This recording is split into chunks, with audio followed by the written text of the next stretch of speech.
Hello, everybody, and welcome back to Buckeye Politics. It's me, your favorite Ohio. So today, we actually got an exclusive poll for both the governor and Senate races in the state of Alabama.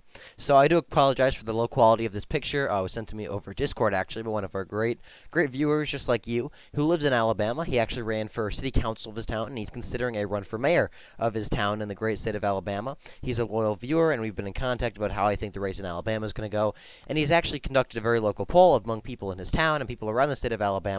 And so, like I said, the picture is low quality, but believe me, we've talked. The actual statistics are actually very good. It's just the way it was sent and the way I had to put it on the put it in the video. The quality is a little bit bad, so I do apologize for that.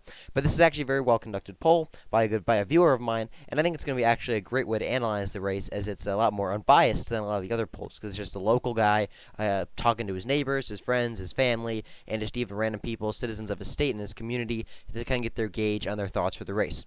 So with that, let's start analyzing the poll. It's going to be a quick video. So for the governor, Kay Ivey, the incumbent Republican governor of the state of Alabama, currently has a massive lead with 41% of the vote over Lou Burnett, Lindy Blanchard, Stacey Lee George, Tim James. And obviously, there's still 21% undecided. Now, I'm actually surprised it's this close, going to be honest. Kay Ivey, there were a lot of people on the right that wanted primary her because she was kind of iffy on lockdowns and a couple other issues. However, recently, just like a lot of governors, now that they're facing primaries, she's gotten a lot better on the issues. But that's mostly just because of the primary, as you see here. Now, I really not paid much attention to this primary. It wasn't as high level as others, and I really didn't think that it was going to succeed.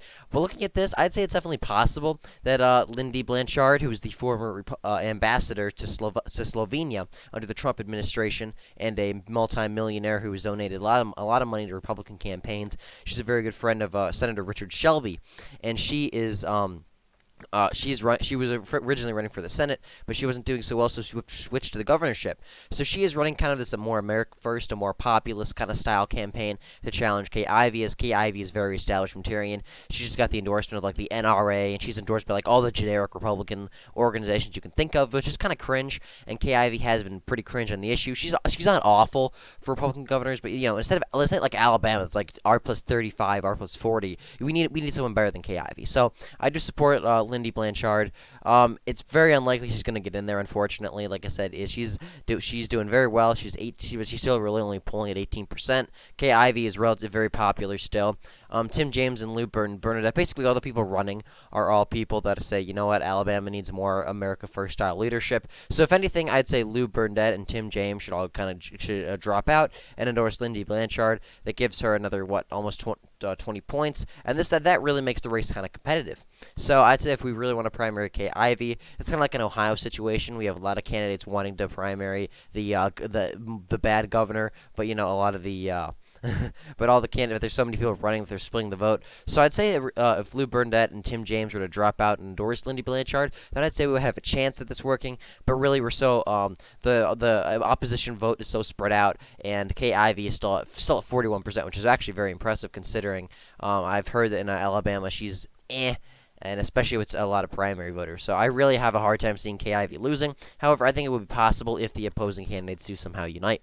Let's look over the Senate race, where, as you know, Trump just recently unendorsed Mo Brooks. A very cringe move by Trump.